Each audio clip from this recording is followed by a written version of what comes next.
இன்றைக்கு மறுபடியும் ஒரு உச்சிஷ்ட உபதேச பிரசாதத்தை பெற்றுக்கொள்வோம்.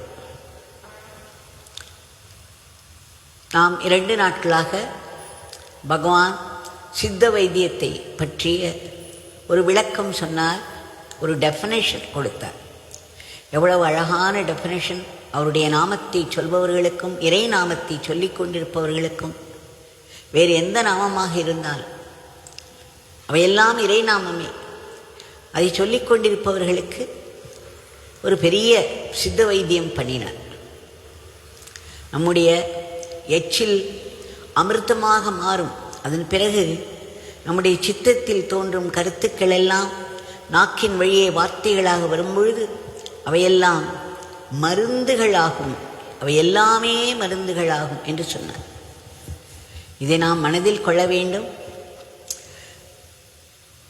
இவை ஒரு உயர்ந்த அளவில், அதாவது நுண்ணிய அளவில் பல ஆழத்திற்கு நம்மை கொண்டு சென்றாலும் இதனுடைய ஸ்தூல நிலையில் அவர் வாயிலிருந்து வந்த சில மருந்துகளை பார்ப்போம். திரு ஜனார்தனன் அவர்கள் சொல்கிறார், அவருக்கு ஆஸ்துமா நோய் திடுமென்று வர ஆரம்பித்து விட்டதாம். அதற்கு உரிய காரணங்களை எல்லாம் எழுதியிருக்கிறார். காரணம் என்று சொல்ல முடியாது, எல்லாமே இறைவனுடைய இச்சையினால் நம்முடைய பூர்வ ஜென்ம கர்ம வினைகளை கொண்டு நடக்கிறது. அந்த ஆஸ்துமா வர ஆரம்பித்து அவருடைய அந்த தொந்தரவு ஜாஸ்தியாகும் பொழுது அவர் பகவானிடம் சென்றார். அப்பொழுது பகவான் அவரை பார்த்துவிட்டு கையில் ஒரு பேப்பரை எடுத்துக்கொண்டாராம். பேனாவை வைத்துக்கொண்டு அவருடைய வீட்டின் உள்ளே இருக்கும் அந்த தூணில் சாய்ந்து கொண்டு மேலே இருக்கும் ஜன்னலை நோக்கி அமர்ந்தவாறு, ஜனார்தனனுக்கு என் அப்பா தந்தை என்ன மருந்து சொல்கிறார் என்று பார்ப்போம் என்று கூறியபடி ஜன்னலை நோக்கி அமர்ந்து கொண்டிருந்தாராம். பிறகு அப்பா சொல்லிவிட்டார் என்று அதில் ஏதோ எழுதினாராம். அது என்னவென்றால் முந்திரி பருப்பு. ஆஸ்துமா நோய்க்கும் முந்திரி பருப்புக்கும் என்ன சம்பந்தம் என்று நாம் கேட்கக்கூடாது. இது அமிர்த வாக்கு. உடனே பகவான் தன்னுடைய ஒரு நீண்ட பாக்கெட்டுக்குள் கைவிட்டு ஒரு 5 ரூபாயை எடுத்து, கையில் வந்தது 5, எல்லாமே நான் பகவானிடத்தில் பார்த்திருக்கிறேன், எதுவுமே அவர் சிந்தனையில் ஒரு திட்டமாக இருக்கவே இருக்கார். அந்தந்த நேரத்தில் இந்த ஸ்பான்டேனிட்டி என்று சொல்வார்கள் ஆங்கிலத்தில், அதுவும் டிவைன் ஸ்பான்டேனிட்டி, அப்பொழுது வருவது மட்டுமே செயலாக வடிவெடுக்கும்.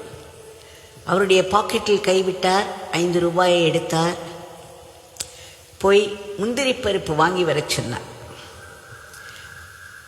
வாங்கி வந்த திரு ஜனார்தனன் அதை பிரித்த போதில் 25 முந்திரி பருப்புகள் இருந்தது. உடனே பகவான் சொன்னார், அவர் சொல்வார் அல்லவா, கணக்கு சரியாகிவிட்டது, கணக்கு சரியாகிவிட்டது.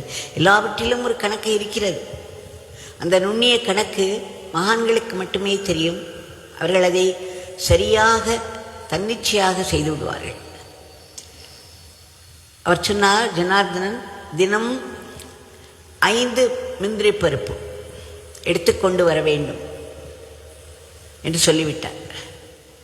பிறகு அவர் ஜனார்தனன் அவர்கள் அதை எடுக்க ஆரம்பித்தார். தினம் தினம் 5 முந்திரி பருப்புகள் சாப்பிட்டு கொண்டே வந்தார். அந்த ஆஸ்துமா காணாமல் ஒடியே போய்விட்டது. ஆனால் அதன் மறு விளைவு போல் அவருடைய உடல் மிகவும் கனமாகிவிட்டது. பிறகு மறுபடியும் பகவானிடம் வரும்பொழுது, உடல் கனமாகிவிட்டதா, இப்பொழுது முந்திரி பருப்பை 2½ பருப்பாக வகுத்துக்கொள்வோம் என்று சொல்லி 2½ பருப்புகள் சாப்பிடச் சொன்னாராம். ஆக இது ஒரு மருந்தாக பகவான் ஒரு பக்தருக்கு சொல்லியிருக்கிறார். இதை பகவானிடம் முழு நம்பிக்கையோடு தனக்கும் இது சரியாகும் என்ற அந்த பூரண நம்பிக்கையில் எடுப்பவர்களும் சோதனை செய்து பார்க்கலாம். அடுத்ததாக அவருடைய மனைவியாருக்கு ஒற்றை தலைவலி வந்து மிகவும் படுத்திய பொழுது பகவான் என்ன சொன்னார் தெரியுமா? இந்த கமலாப்பழம் சீசனில் தினமும் 5 கமலாப்பழம் சாப்பிட்டு வா என்று சொன்னாராம். அப்படி அவர் சொல்லியதை கேட்ட அவருடைய மனைவியார் அதை சாப்பிட்டு வர இந்த ஒற்றை தலைவலி காணாமல் எங்கோ ஓடிவிட்டது. அவருக்கு ஒரு முறை எலும்பு முறிவு ஏற்பட்டு நடப்பதற்கு கஷ்டப்பட்டு கொண்டிருந்த பொழுது பகவானிடம் வந்தார். பகவான் தன்னுடைய அவர் ஒரு ரிஷியாக இருந்தாலும் புகைப்பிடிப்பது வழக்கம் அல்லவா? பகவான் சொல்லியிருக்கிறார், இந்த பிச்சைக்காரன் தந்தையிடம் ஒன்றும் முன்பு யாரேனும் புகைப்பிடித்தால் அந்த அறையில் இந்த பிச்சைக்காரனால் இருக்க முடியாது, வாந்தி வரும், வெளியே ஓடிவிடுவான் என்று. ஆனால் அவருக்கு அதையே மருந்தாக கொடுத்தார் அவருடைய தந்தையார், அதாவது இறைவனார். அந்த புகைப்பிடித்தலையே அவர் தன்னுடைய இறை சேவை, உலக சேவைக்கு பயன்படுத்தும் நிர்பந்தம் ஏற்பட்டுவிட்டது. ஆகவே யாரேனும் பகவானுடைய சன்னதியில் நுழைந்தால் உடனே அவர் கையில் ஒரு சிகரெட்டை எடுத்துக்கொள்வார். அவரை உற்று பார்த்தபடி அதை பற்ற வைத்து கொண்டு சில சமயம் முழுவதுமாக புகைப்பிடிப்பார். சில சமயம் முக்கால் சிகரெட் அல்லது அரை சிகரெட் அல்லது கால் சிகரெட் இப்படி போகும். மிகவும் ரேர் மொமெண்ட்ஸ் என்று சொல்வார்கள் அல்லவா, அரிதாக சில நேரங்களில் அதை பற்ற வைத்து உடனே அணைப்பதையும் பார்த்திருக்கிறேன். அதில் என்ன கணக்கு சரியாக போக வேண்டும் அவருக்கு. ஆக பகவான் புகைப்பிடிப்பது அவருடைய தந்தையார் கொடுத்த அப்பா வேலை என்று சொல்வார், மை ஃபாதர்ஸ் ஒர்க் என்று சொல்வார்.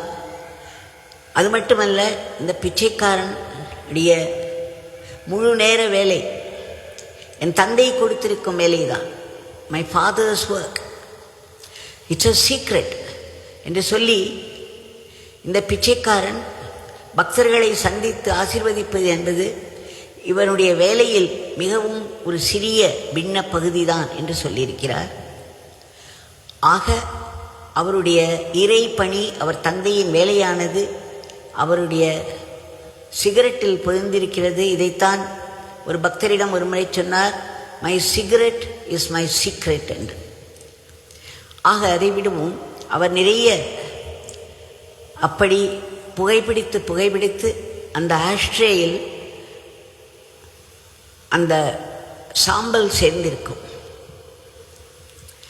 இவருக்கு சரியாக நடக்க முடியாமல் போனபோது பகவான் அவருடைய ஆஷ்ட்ரேயை கொண்டு வர சொல்லி அதில் இருக்கக்கூடிய சாம்பலை எல்லாம் எடுத்து தண்ணீரில் கரைத்து அந்த தண்ணீரோடு குழைத்து அதை அவருடைய பாதத்தில் போடச் சொன்னாரா. அதை தடவி விட்டு பிறகு தண்ணீரை விட்டு உடனே கழுவச் செய்தார். பிறகு அவரை பலமுறை மேலும் கீழுமாக நடக்கச் சொன்னார். அதாவது முன்னும் பின்னுமாக நடந்து வரச் சொன்னார். இதை ஒரு பெரிய பயிற்சியாக செய்யச் சொன்னார்.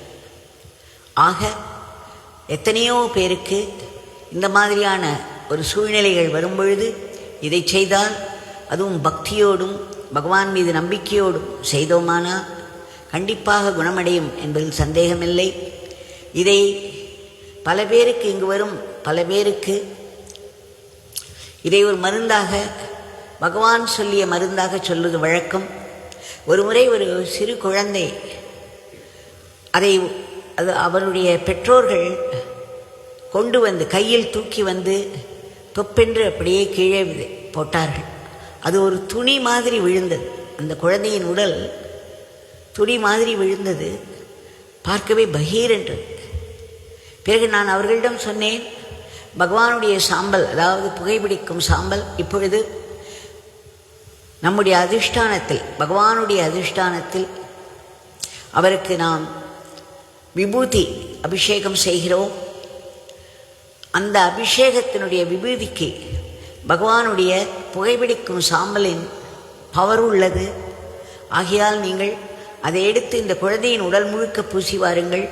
அப்படி பூசும் பொழுதே பகவானுடைய நாமத்தை சொன்னீர்களானால் பகவான் அங்கே இருப்பார். அந்த சமயத்தில் அந்த குழந்தைக்கு என்ன செய்ய வேண்டுமோ அதை அவர் செய்வார் என்று சொல்லி அனுப்பினேன். ஒரு வருடம் அவர்களை பார்க்கவே இல்லை. பிறகு கிட்டத்தட்ட ஒரு வருடம் முடிந்த பிறகு ஒரு குழந்தை ஓடி வந்து, ஒரு 4-5 வயது இருக்கலாம், அங்கேயிருந்து ஓடி வந்து அம்மா அம்மா என்று என் முன்னாடி வந்து நின்றது. எனக்கு யாரென்றே புரியவில்லை. யாரும்மா நீ என்று கேட்டேன். அப்பொழுது அந்த குழந்தை வாய் திறந்து ஏதோ அம்மா அப்பா என்று சொல்லி அவர்கள் வந்தவுடன் அவர்கள் சொன்னார்கள், அம்மா நீங்கள் சொல்லியபடி பகவானுடைய விபூதியை நாங்கள் இந்த குழந்தையின் மேல் அவருடைய கழுத்திலிருந்து கால் வரை தினம் விடாமல் பூசி பூசி பகவானுடைய நாமத்தை நாங்கள் சொல்லி வந்தோம். இப்படி சரியாகிவிட்டது. பகவான் ஒரு பெரிய அற்புத கருணையை புரிந்து விட்டார் என்று அகமகிழ்ந்து சொன்னார்கள். நான் சொன்னேன், நீங்கள் வேறு டாக்டரை எல்லாம் பார்க்கவில்லையா? டாக்டர்கள் என்ன சொன்னார்கள்? அம்மா நாங்கள் வேறு எந்த டாக்டரிடம் போகவே இல்லை. இந்த விபூதியையும் பகவானை மட்டுமே நம்பி அவருடைய நாமத்தை மட்டுமே சொல்லி வந்தோம். ஆனால் சதா நானும் என்னுடைய மனைவியும் மாறி மாறி அவள் உடலில் தடவிக்கொண்டே இருந்தோம். நாமத்தை சொல்லிக்கொண்டே இருந்தோம். விரைவிலேயே அசைவுகள் வர ஆரம்பித்து பிறகு அந்த குழந்தை எழுந்து உட்கார்ந்து இப்பொழுது நடந்து இப்பொழுது உங்களிடம் வரும்பொழுது ஓடியே வந்து விட்டாள் என்று சொன்னார். ஆக நம்முடைய பகவான் எப்பொழுதும் உயிரோட்டத்தோடு இருந்து கொண்டே இருக்கிறார். அவர் உடல்தான் திருவண்ணாமலை ஆசிரமத்தில் இருக்கிறது என்று சிலர் பேசி வருகிறார்கள். அவர்கள் இதற்கு என்ன பதில் சொல்வார்களோ தெரியாது. ஆனால் நம்முடைய பகவான் இதோ அவரே ஸ்தாபனம் செய்த அந்த உருவச் சிலை இருக்கிறதே, அதை வெறும் சிலை என்று மட்டும் நினைத்து விடாதீர்கள். உயிரோட்டமாக இருக்கக்கூடிய அவருடைய தந்தை தான் அங்கு நின்று கொண்டிருக்கிறார். அவருடைய பாதத்தில் வைத்து எடுக்கும் பொருள்களோ, அவருடைய நாமத்தை சொல்லும் பொழுதோ, அல்லது அவருக்கு அபிஷேகம் பண்ணிய நீரோ அல்லது விபூதியோ அற்புத மருந்துகளின் குணங்களை கொண்டுள்ளது. ஆக பகவான் பலவிதங்களிலும் இன்றும் தன்னுடைய இறை பணியை மக்களுக்கு சேவையாக செய்து வருவதை காண்கிறோம். இது பல பேருடைய அனுபவங்கள். ஆக இதையெல்லாம் நினைவு கொண்டு நம்மால் முடிந்த அளவு பகவானுடைய மகா பிரசாதமான அவருடைய திருநாமம் யோகி ராம் சரத்குமார் சொல்லி வருவோம். அதைவிட ஒரு அமிர்த மருந்து வேறு கிடையாது என்பதையும் நினைவில் கொள்வோம். ஜெய் யோகி ராம் சரத்குமார்.